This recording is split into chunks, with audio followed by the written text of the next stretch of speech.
Assalamualaikum warahmatullahi wabarakatuh. Alhamdulillahirrahmanirrahim. Wa bihi nasta'inu ala umuri dunya waddin. Wassalatu wassalamu ala asyrofil anbiya wal mursalin wa ala alihi washabbihi ajmain. Alhamdulillah, pada kesempatan kali ini saya dengan Fatmawati akan menjelaskan beberapa materi dari mata kuliah studi Al-Quran. Yang pertama yaitu mengenai Al-Quran dan pemeliharaannya. Al-Quran itu merupakan sebuah kalam Allah yang diturunkan kepada Nabi Muhammad melalui malaikat Jibril. Nah, diturunkannya Al-Quran ini secara mutawatir. Al-Quran terdapat beberapa isi kandungan, diantaranya yaitu ajaran tauhid, kemudian janji dan ancaman, ibadah, jalan menuju kebahagiaan, cerita dan berita umat terdahulu. Dan adanya Al-Quran ini untuk berfungsi apa? Untuk petunjuk bagi umat manusia, kemudian sumber pokok ajaran agama Islam, dan bukti kebenaran Nabi Muhammad SAW. Selain Al-Quran juga ada ilmu yang mempelajari Al-Quran, yaitu studi Al-Quran. Studi Al-Quran ini mencakup kajian-kajian yang berhubungan dengan Al-Quran. Nah, gunanya adanya studi Al-Quran ini untuk membantu memahami atau menggali petunjuk dan pengistinbatan dari hukum-hukum Islam yang bersumber dari Al-Quran secara komprehensif. Kemudian mengenai pewahyuan Al-Quran. Nah, pewahyuan Al-Quran itu seperti sababun nuzul. Studi nuzul Al-Quran yaitu kajian di mana tentang proses bagaimana tersampainya Al-Quran, baik itu dari Lauhul Mahfuz, kemudian ke Baitul Al-Izzah, kemudian sampai hingga ke Rasulullah. Nah, penyampaian wahyu wahyu Allah itu kepada Rasul itu ada beberapa metode, di antaranya yaitu melalui mimpi, kemudian atau dari balik tabir. Jadi tanpa melalui perantaran, dan yang ketiga yaitu melalui perantara, yang perantaranya yaitu malaikat Jibril alaihissalam. Nah, malaikat Jibril juga bisa kadang disebut dengan Ruh Kudus. Nah, turunnya Al-Quran itu berada dalam 3 tahap. Yang pertama diturunkan di Lauhul Mahfuz secara langsung, dan kemudian yang kedua dari Lauhul Mahfuz ke Bait Al-Izzah di langit dunia, dan kemudian yang ketiga dari Bait Al-Izzah menuju ke langit dunia secara langsung, kemudian kepada Nabi Muhammad SAW melalui perantara malaikat Jibril secara beransur-ansur. Nah, hikmah dari turunnya Al-Quran secara beransur-ansur tersebut itu untuk apa? Untuk mengukuhkan hati Nabi Muhammad SAW agar Nabi Muhammad itu tahu dan berinteraksi dengan kaumnya sesuai dengan situasi dan kondisi pada saat itu. Kemudian mengenai Al-Quran dan ilmu pengetahuan modern. Al-Quran ini merupakan mukjizat terbesar yang dianugerahkan oleh Allah Subhanahu wa Ta'ala kepada Nabi Muhammad. Nah,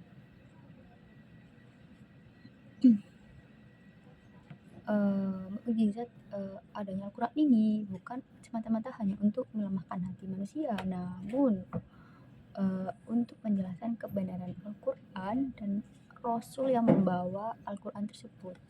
Jadi istilahnya seperti turunnya Al-Quran itu menandakan bahwa adanya ajaran Islam yang benar.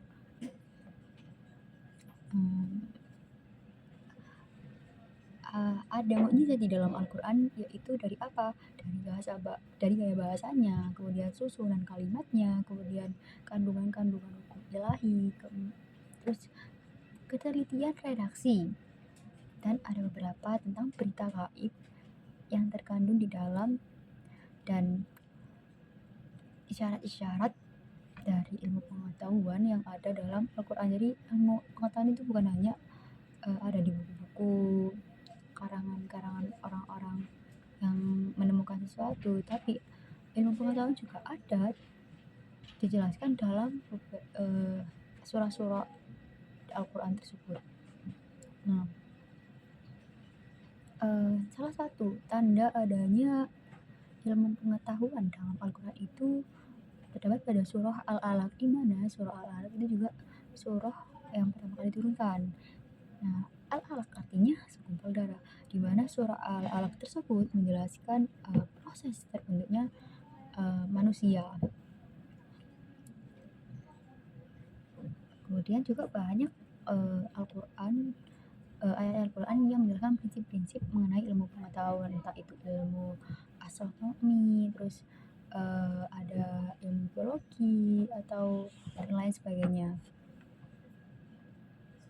Nah, adanya Al-Quran bukan hanya menjadi sumber keimanan atau hukum atau moral atau lain sebagainya, namun juga sebagai sumber ilmu pengetahuan. Nah, perlu dipahami walaupun Al-Quran itu menjadi terdapat ilmu pengetahuan, namun Al-Quran bukan buku atau kitab yang ditujukan untuk ilmu pengetahuan begitu. Kemudian mengenai 4 Makkiyah dan Madaniyah. Nah, kita tahu bahwa dari kata Makkiyah berarti Makkah, Madaniyah berarti Madinah. Makkiyah adalah surah yang diturunkan kepada Nabi Muhammad di kota Mekah sebelum hijrah. Nah, Madaniyah adalah surah yang diturunkan pada Nabi Muhammad setelah Rasulullah hijrah ke Madinah. Nah, terdapat karakteristik dari Makkiyah dan Madaniyah. Tentunya Makkiyah dan Madaniyah memiliki karakteristik yang berbeda. Kalau Makkiyah itu diawali dengan ya ayyuhan nas, dan kemudian terdapat kandungan mengenai huruf-huruf tahji, yaitu huruf-huruf yang muqatta. Kemudian di dalamnya juga ada kalimat kalla, dan di dalam surah Al-Makkiyah juga terdapat cerita tentang kemusyrikan, terus adat istiadat orang-orang musyrik, orang-orang kafir. Sedangkan pada surah Al-Madaniyah itu memiliki karakteristik seperti dia itu mengandung beberapa hukum gitu, seperti hukum pidana, hukum faraid, terus bagaimana izin jihad fisabilillah itu bagaimana, dan ada beberapa menceritakan tentang karakter orang munafik. Kemudian ada hukum ibadah, hukum muamalah seperti jual beli dan lain sebagainya. Untuk mengetahui ayat tersebut termasuk ayat Madaniyah atau ayat Makkiyah, kita bisa mengetahui dengan cara simai atau cara kiasi. Nah, kalau secara kiasi itu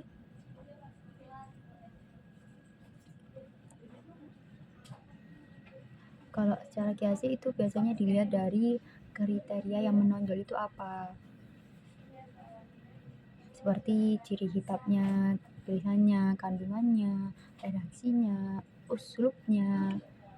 Namun kalau secara simai, yaitu dilihat dari berdasarkan riwayahnya bagaimana.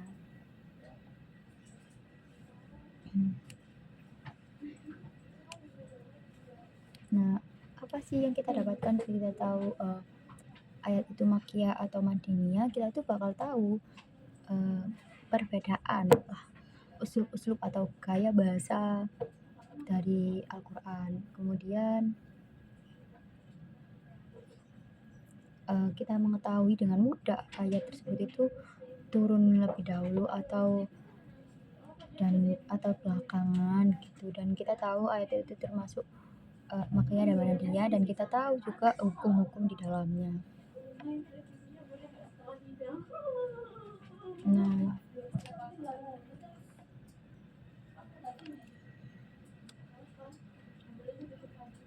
kemudian mengenai nasih dan mansuh.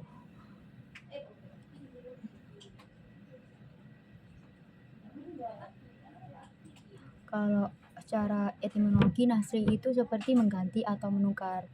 Namun secara etimologi mansuh itu sesuatu yang gak diganti. Kalau nasi itu mengganti, kalau mansuh itu sesuatu yang diganti. Namun secara terminologi, nasi itu menggantikan hukum yang sarok dengan memakai dalil yang sarok juga. Sedangkan mansuh secara terminologi itu hukum sarok yang awalnya menempati posisi awal dan belum diubah, kemudian diganti hukum sarok yang lain.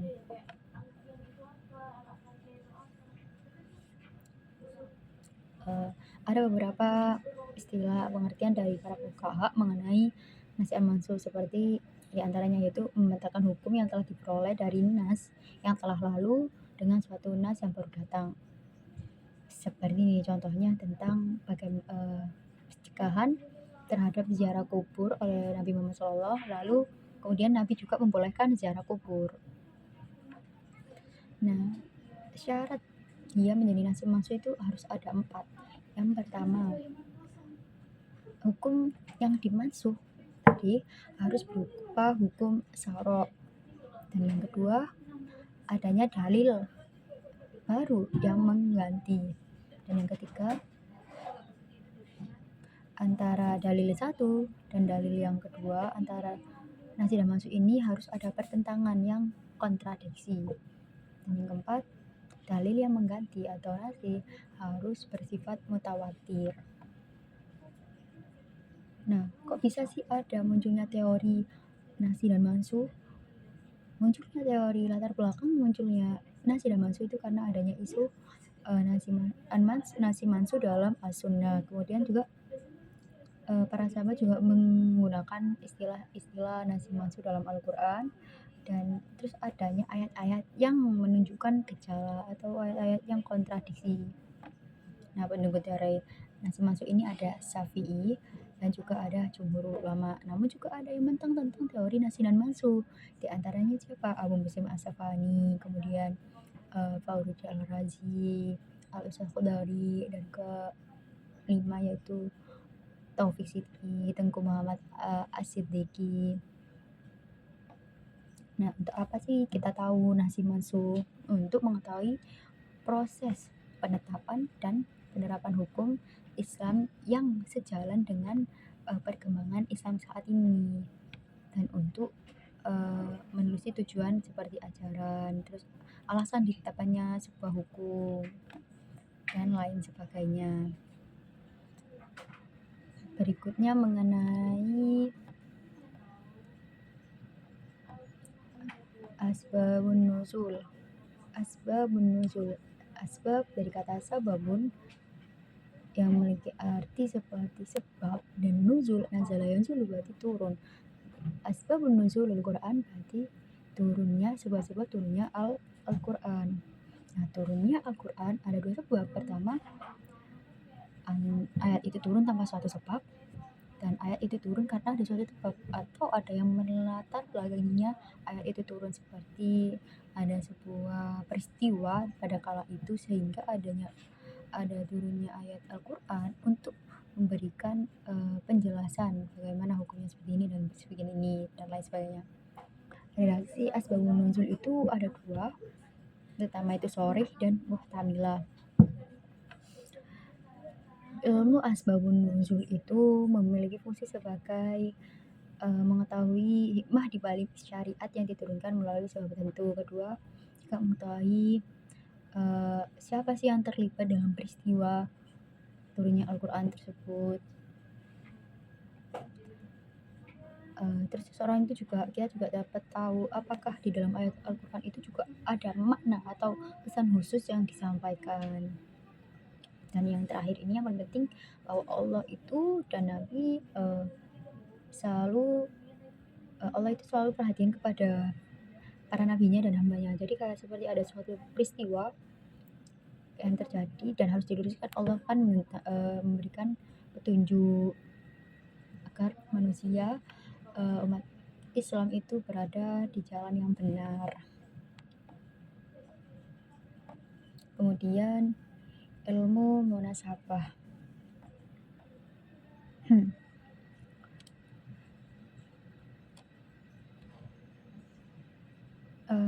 munasabah, yaitu adanya hubungan. Hubungannya seperti apa? Hubungan antara ayat yang satu atau surat yang satu dengan ayat yang satu atau surat yang satu lainnya.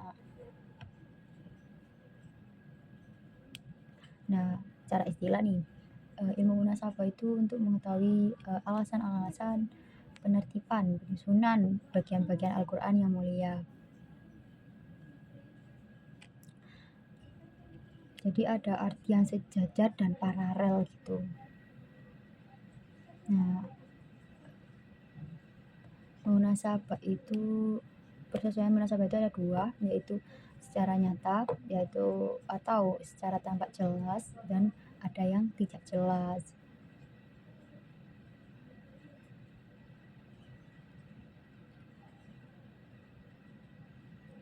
Nah, ada 4 nih yang menunjukkan gunanya, pentingnya munasabah dalam Al-Quran. Untuk apa? Untuk mengetahui korelasi antara ayat dengan ayat atau surah dengan surat. Untuk membuktikan apa? Apakah Al-Quran itu merupakan satu kesatuan utuh itu, walaupun ayat-ayat tersebut itu turun secara terpisah gitu. Terus juga memperlihatkan keserasian susunan redaksi ayat-ayat maupun kalimat-kalimat dalam Al-Quran.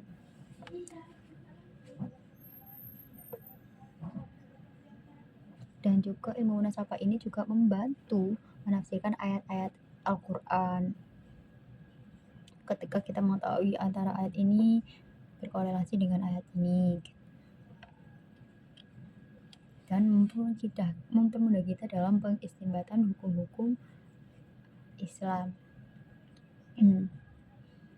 Kemudian tentang bab 8 qiraat Al-Quran. Namanya qiraah ya qira'u berarti artinya membaca, sedangkan qiraah berarti ilmu bagaimana kita tahu cara membaca Al-Quran. Nah, namun qiraah di sini dikhususkan untuk para ahli membaca Al-Quran. Nah, qiraah ini juga cara membacanya itu ada menganut tentang imam siapa atau tentang riwayat siapa begitu. Jadi kayak qiraah itu bukan hanya seperti tartil, berbeda. Diterimanya sebuah qiraah itu ada 3 syarat. Yang pertama nih, qiraah harus sesuai dengan kaidah bahasa Arab. Dan yang kedua juga qiraah juga harus memperhatikan tulisan pada salah satu mushaf Utsmani, walaupun itu hanya bersifat tersirat dan sanadnya itu sahih.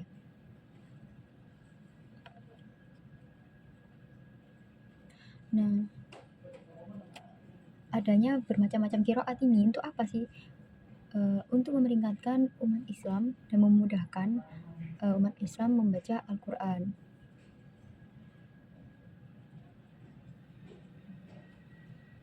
Seperti ibaratnya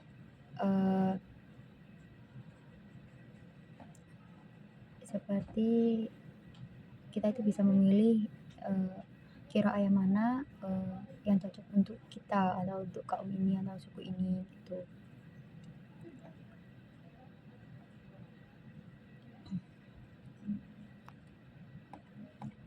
Dan yang kemudian yaitu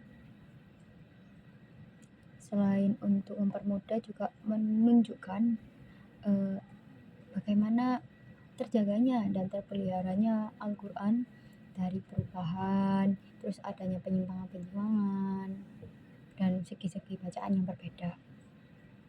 Selain itu juga ini untuk bukti kemujizatan dari Al-Quran.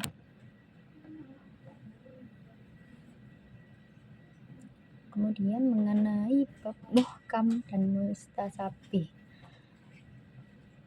Nah, muhkam itu lafal yang dapat diketahui dengan jelas dan kuat, dan dia berdiri sendiri tanpa ditakwilkan Karena apa? Karena susunannya itu tepat dan tidak ada kemusyrikan dan pengertian yang masuk akal sehingga dapat diamalkan dengan mudah. Nah, sedangkan mutasabih itu lafal Al-Quran yang samar. Jadi kalau muhkam itu jelas, kalau mutasabih itu samar. Sehingga kalau dia samar tidak dapat dijangkau dengan akal manusia karena mengandung takwil dan lain sebagainya. Dan dia tidak berdiri sendiri.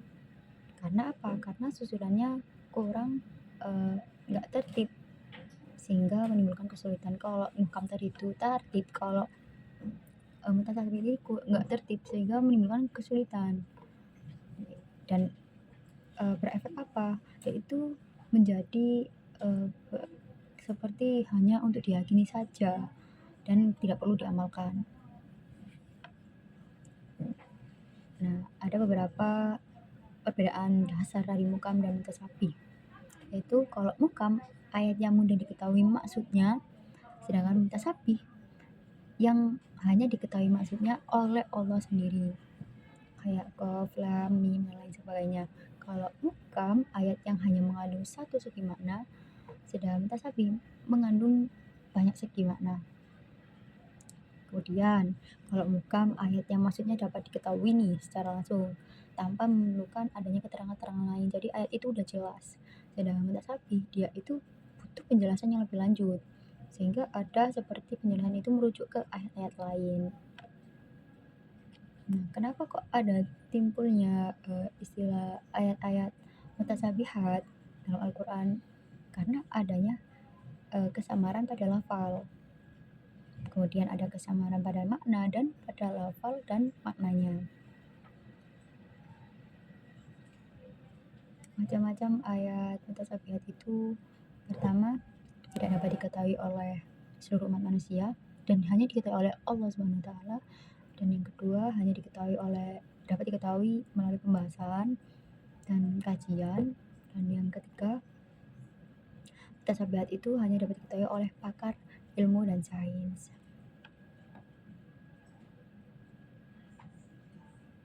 Hikmah kita mengetahui ayat Muhammad dalam Al-Quran yaitu untuk apa? Menjadi rahmat bagi manusia, kemudian memudahkan bagi manusia mengetahui arti dan maksudnya apa, serta mendorong umat manusia untuk giat memahami, menghayati, serta mengamalkan isi kandungan Al-Quran dan menghilangkan kesulitan dan kebingungan umat dalam mempelajari isi ajaran Al-Quran. Kalau hikmah dari ayat-ayat mutasabihat itu untuk memperlihatkan kemujizatan untuk memperlihatkan kemujizatan Al-Quran sendiri. Sehingga karena apa? Karena arti ayat itu atau ayat itu hanya Allah yang tahu maknanya. Dan untuk apa? Mendorong manusia atau mendorong para penjajah untuk mengetahui maknanya.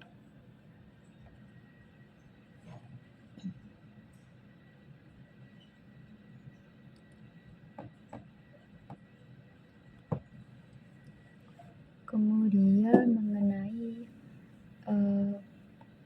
bahasa spesifik dalam Al-Quran. Aqsam Al-Quran itu kalimat qasam, berarti kalimat-kalimat sumpah yang ada dalam Al-Quran. Nah, unsur qasam itu ada 4. Pertama, muqsim, yaitu pelaku sumpah. Muqsim bih, yaitu sesuatu yang dipakai sumpah. Fi'il qasam dan adatun qasam, yaitu alat untuk bersumpah. Dan uqsam alaih atau jawab qasam, yaitu berita yang akan dijadikan isi sumpah. Qasas Al-Quran itu pemberitaan Al-Quran tentang keadaan-keadaan umat terdahulu dan kenabian terdahulu dan peristiwa-peristiwa yang telah terjadi pada masa itu. Ada 3 macam nih kisah dalam Al-Quran. Yang pertama, kisah yang berhubungan dengan para nabi.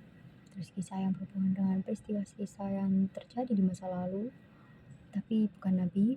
Dan yang ketiga, kisah yang berhubungan dengan peristiwa-peristiwa yang terjadi pada masa Rasulullah Terus ada amtol, selain ada aksam, kosas, dan ada amtol. Amtol itu sesuatu yang menyerupakan atau sesuatu hal lain lah dalam hal hukum, dan menggambarkan sesuatu abstrak atau makul dengan yang indrawi atau konkret, baik dalam bentuk kalimat tasbih atau ungkapan bebas.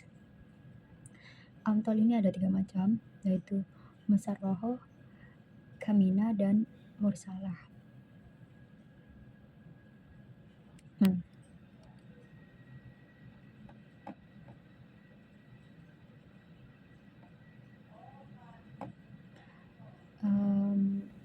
Bab selanjutnya mengenai dirasa an-nusus. Nah, dirasa an-nusus itu ada am, ada khos. Nah, am itu apa? Am itu namanya am artinya umum, sedangkan khos itu khusus. Kalau am itu lafal yang menghabiskan atau mencakup segala apa yang pantas baginya tanpa ada pembatasan karena dia bersifat umum. Nah, am itu ada 3 macam. Yang pertama itu am yang tetap dalam keumumannya, terus am yang dimaksud dengan khusus, dan am yang dikhususkan. Sedangkan khos adalah lawan dari kata am. Kalau am umum, kalau khos berarti khusus. Nah, khos ini tidak menghabiskan semua apa yang pantas baginya. Nah, terdapat kalimat taksis. Taksis itu mengeluarkan sebagian apa yang dicukupkan dalam lafal am. Sedangkan mukhasis yang mengkhususkan yaitu mutasil antara am dan dengan mukhasis. Nah, dia itu tidak terpisah oleh sesuatu hal, dan ada kalanya munfasil ini kebalikan dari mutasil.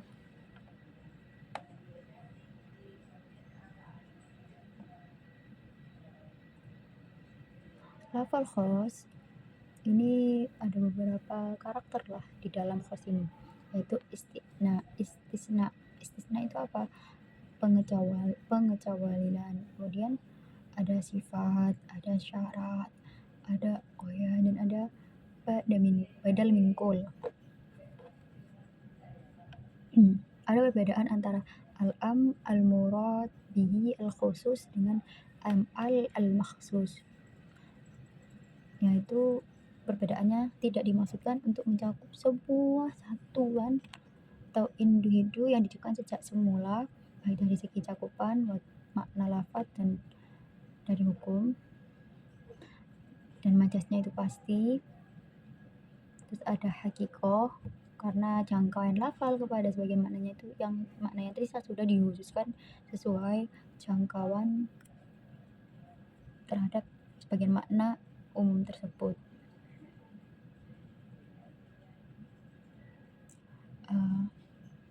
Ada beberapa pendapat dari para ahli menyatakan sahnya hukum berhujjah dengan am.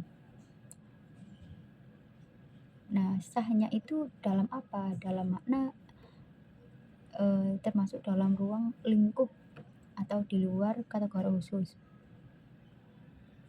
Karena apa? Karena am sudah ditaksis, tetap menjadi hujjah bagi sisanya. Kemudian ada kata tentang mutlak, berarti dia itu mutlak itu bebas tanpa ikatan atau tanpa syarat.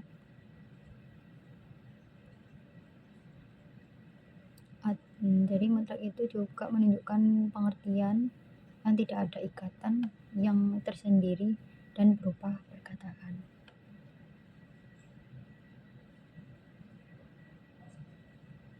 Ada juga muqayyad.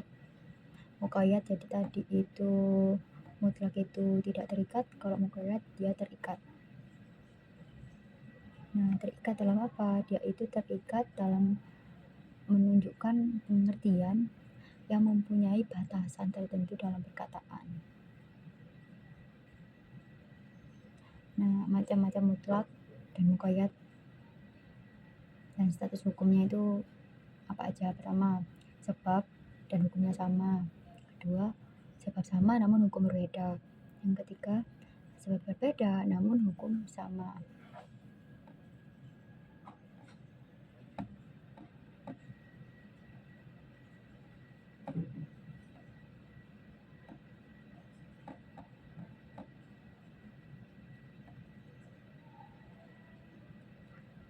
Terus juga ada kata kalimat mantuk. Mantuk itu sesuatu yang diucapkan atau suatu makna di mana ditunjukkan dengan lafadz yang menurut ucapan dengan menunjukkan makna berdasarkan materi huruf-huruf yang diucapkan. Nah, mantuk itu ada beberapa macam, yaitu nas, tohir, dan mu'awwal. Terus ada juga kalimat mafhum. Mafhum itu berarti artinya paham. Mafhum sesuatu yang dipahami dari suatu teks. Namun menurut istilah ini suatu lafadz atau pengertian dari pengertian lafadz yang diucapkan. Nah, kalau mafhum itu ada dua macam, mafhum muwafaqah dan mafhum mukhalafah.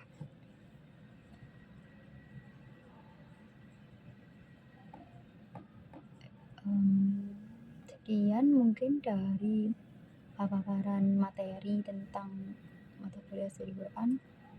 Kurang lebihnya mohon maaf. Wabillahi taufiq wal hidayah. Wassalamualaikum warahmatullahi wabarakatuh.